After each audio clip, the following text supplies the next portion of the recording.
Monsieur Debuts.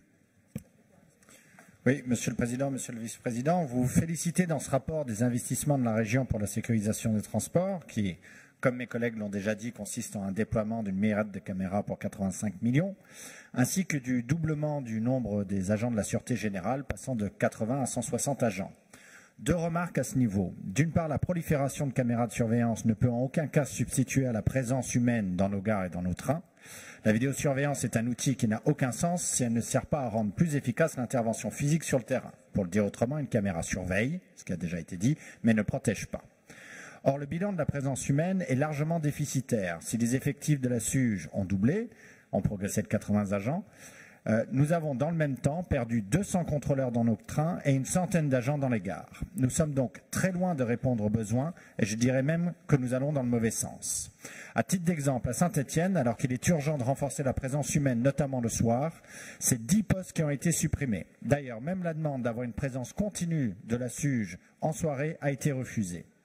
Alors j'ai bien entendu en commission, Monsieur le Vice-président Meunier, réduire le rôle des agents de la SNCF à la vente et au contrôle des titres de transport en faisant semblant d'ignorer le rôle que ces agents jouent dans la sécurité des usagers. Les cheminots sont les acteurs majeurs de la prévention, de la dissuasion, mais aussi de l'intervention sur le terrain. Et parce que si c'est la seule présence d'agents armés qui permet d'accoler le terme de sécurité, alors il faut soit que l'on renomme la délibération de sécurisation des passagers nouveaux, soit qu'on place un gendarme à chaque barrière. Vous proposez également d'étendre le tarif illico-sûreté aux policiers municipaux, armés ou non d'ailleurs, ce qui est curieux puisque l'armement des policiers et gendarmes était l'argument choc à l'origine de ce dispositif.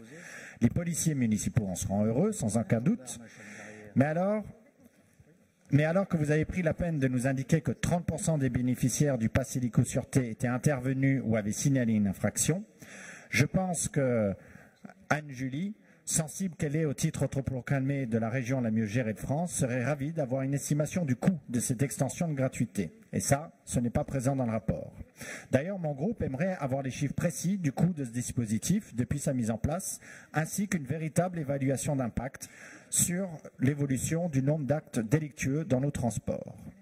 Mais puisqu'on en est à étendre la gratuité, qui est un concept que je partage, aux divers corps qui contribuent à protéger les citoyens, je vous propose, comme d'autres collègues, d'inclure les sapeurs-pompiers à ce dispositif, puisqu'ils relèvent eux aussi de la sécurité civile. J'insiste bien sur le terme de sécurité civile, Monsieur Meunier.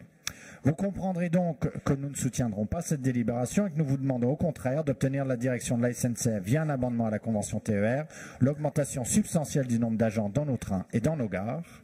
Et toutefois, pour finir sur une note positive, nous voyons d'un bon œil la mise en place de la gratuité des transports, je dirais même du libre accès au transport, et nous serons ravis que cette question-là puisse être débattue dans notre Assemblée. Je vous remercie. Très bien, merci.